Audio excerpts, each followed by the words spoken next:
Hello everybody, it is me, GamePenguin21, and today... oh boy. Yeah, this video is just going to be one for quantity over quality, or just for consistency, if anything else. Now, again, this one was going to be a different video entirely, as I really wanted to get something done that was actually really good and well-produced and everything like that. But overall, I don't have the wherewithal or the notion to want to do that anymore because of several reasons. The biggest one being that I've had computer problems for the past week, and I can't really fix them at the time of me recording this video. And probably, hopefully by next week, I can have the spare computer systems fixed, but we'll get into that at the end of the video because you're not really here to be rambling on about how I've had a sucky week about my computer. But we'll get to that. Overall, what are we talking about today? Well, today we are talking about Balatro. Now, it's very strange, Balatro. Balatro is a pretty interesting card game, and overall the card in and of itself makes some sense. And at the same time, not really. It's very weird. So what are we again talking about here in terms of Balatro and what it is?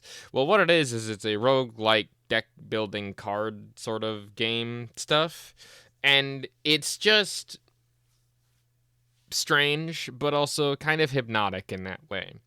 You're probably seeing up some gameplay on the screen because I'm going to be recording a fair bit of it just so I can, talk to about it and talk over it.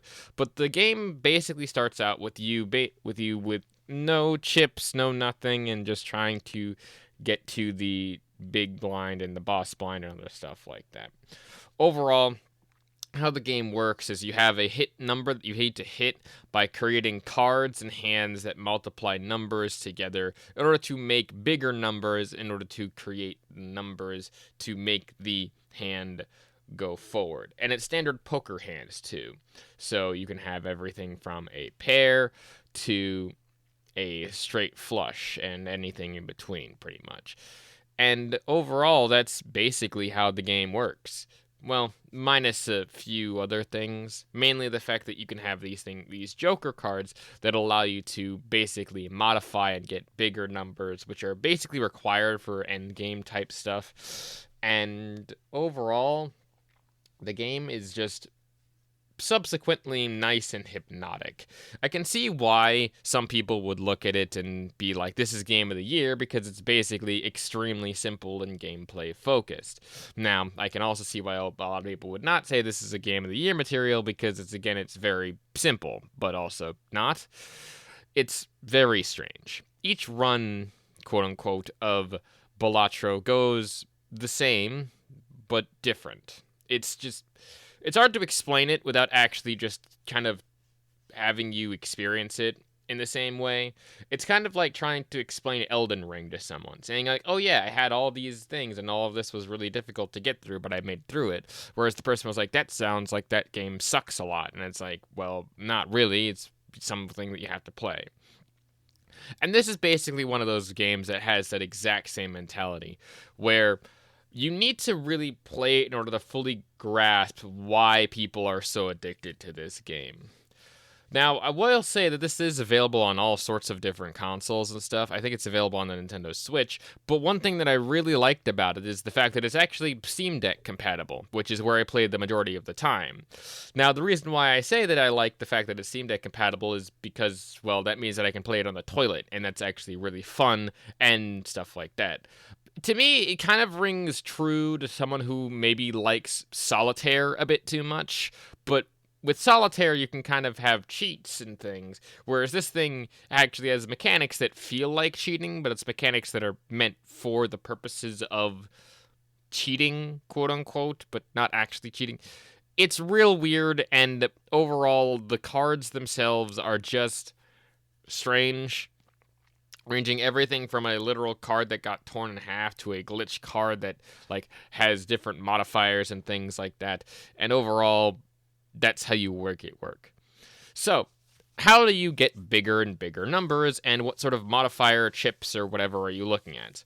Well, each card has a value ranging from 2 to 11. 2 being the lowest, 11 being the ace. Each card then also has a suit, which you can then create into different suits of things, hence why you have flushes and straight flushes. Again, it's the same thing as poker. This has a sort of 5-card draw system where you can draw up to 5 cards to be able to count them towards your thing. However, not all the cards will be counted unless you have a specific joker card that says that all things count towards the end goal. But yeah. The higher the hand that you make, things such as straight flushes and pairs and 2 pairs and stuff like that, the higher the multiplier, which gets you the bigger numbers. So basically, the red number is the number that's going to be usually smaller, but it's the number that gets multiplied by the blue number, which is the amount of chips that you would get for just the standard cards. And in order to make those bigger, you then need to have multipliers and stuff on top of that.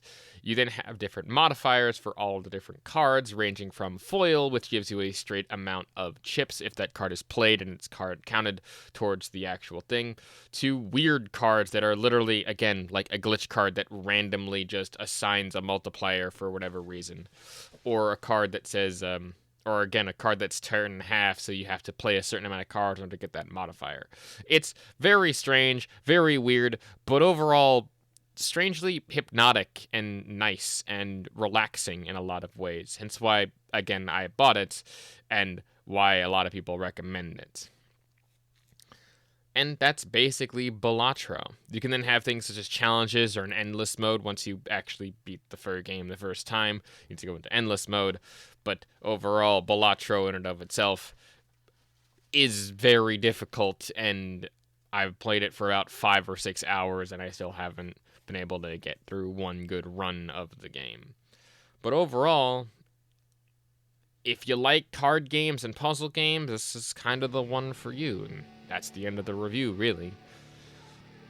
So, yeah.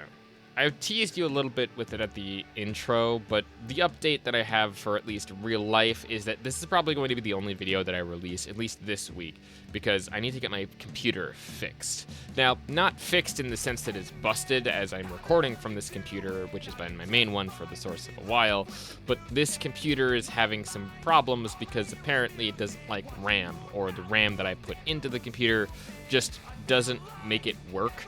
So, yeah. The biggest reason as to why I've been so hesitant to use this computer is the sheer fact that it just doesn't want to read any of the files that are currently on the computer. So they're kind of locked in this sort of limbo where the computer can access them and read them, but the file explorer can't access them or read them at all. So it ends up just being very strange and very bad. So yeah. So that means that all of the stuff that I have to work on, such as like things for other people and editing for myself, all of that has to come to a standstill because I don't have the ability to really work on files anymore or move them around in such a way that I can actually be effective. So I'm kind of stuck until I get the computer fixed. So this leads me to depressed. Yeah, sure, I know.